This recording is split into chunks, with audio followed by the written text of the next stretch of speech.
Welcome to WNEP's Home and Backyard. Tonight, we'll head to Dalton, where Tom Lowry will share with us his unique hobby of scratch-built radio control planes.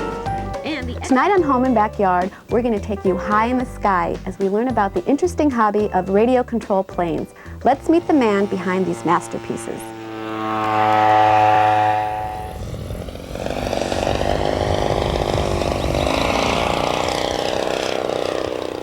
I'd like to introduce you to Tom Lowry of Dalton, and he has a really, really unique hobby, and it's building remote control planes. Am I right? Yep. So what are we going to do today? What are you going to show us? Well, today what I have is a model of a full-size, fully aerobatic plane from back in the 80s, and it's a plan that I drew up, and today I'm working on the wing, trying to get it completed so I can get started on the fuselage. Okay, why don't you show us a little bit of how it's done? Well, first thing you have to do is when you're building the model wing is you have to start with your plan. So you put your plan on the ground. It's very hard to see here, but it's underneath.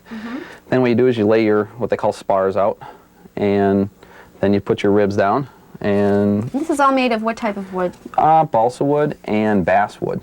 This plane's going to be made of. Cut your ribs out of balsa wood from a saw, and you notch them for the parts to fit together, and you just basically slide them together. Now, I understand that you build your own designs, actually. Yep, this plane that I'm working on today.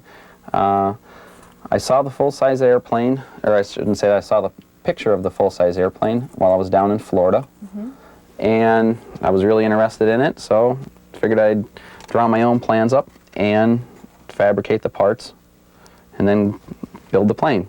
How long have you been doing this? Oh, it's roughly 22 years this year, and been flying all types of aircraft, from little stick airplanes, which what most people would start with years ago. They wouldn't start in something like this. They would start with the little tissue-covered airplanes.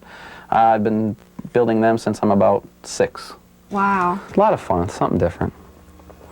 What we have to finish up here is I have to finish putting the spars together.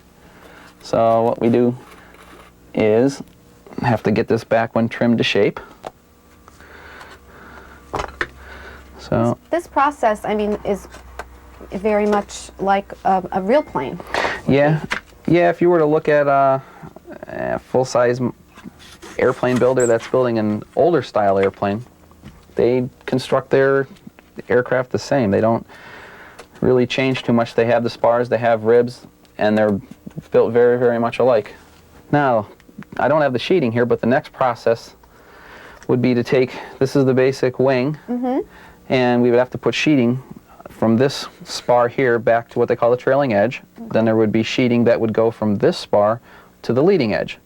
Like I said, I don't have the sheeting here, but I have a wing here that's basically completed. Okay.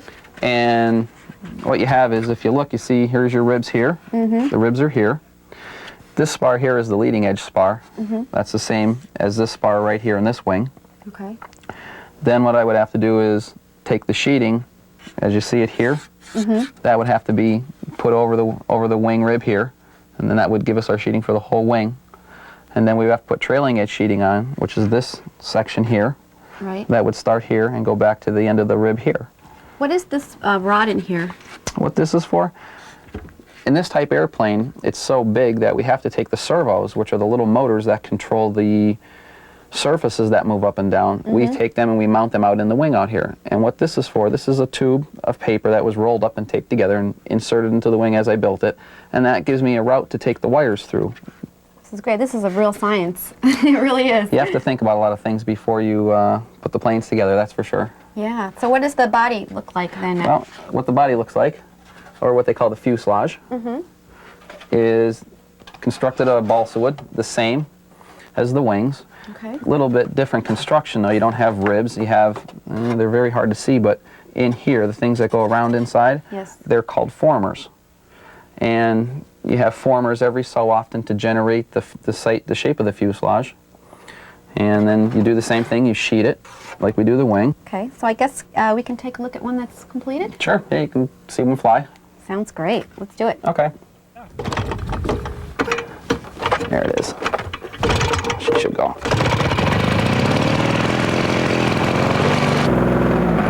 Make sure everything's working right. I gotta get the smoke pumping up in there.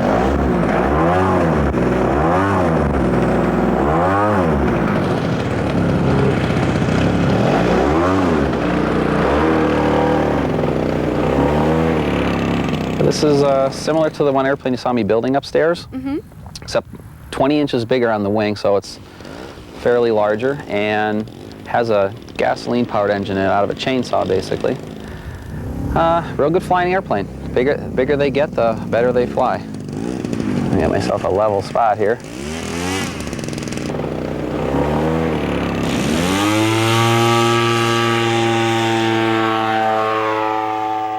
Wow, that's wild. Flies just like the real thing, though. There's no difference. No difference.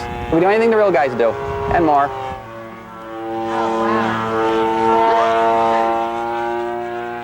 Must be exciting, like the first time you take one out, take one out. Yeah, when you first build one for the first time, it's like you're kind of a little nervous. There's a lot of ways. Like a lot of guys, when they first fly one for the first time, they'll just put it on the ground and put the throttle up and give it a shot. But there's a lot of ways that you can save an airplane from having troubles. I tell the kids when they're learning, if they're good at Nintendo, they usually pick this up quick. Do you ever do like two planes where they kind of do things Like dogfights? Yeah. Yeah, there's a whole group of guys that do just that. Kind of tried a little bit of this, a little bit of that. Just like a real one, you got to bleed your speed until you get to your landing speed without making a mistake. It's usually the hard part. A little bouncy. Well, Tom, thank you so much. This has been such a treat, and you're very, very talented. I know there are a lot of people you probably sparked their interest now. If they want to get involved, how do they do that?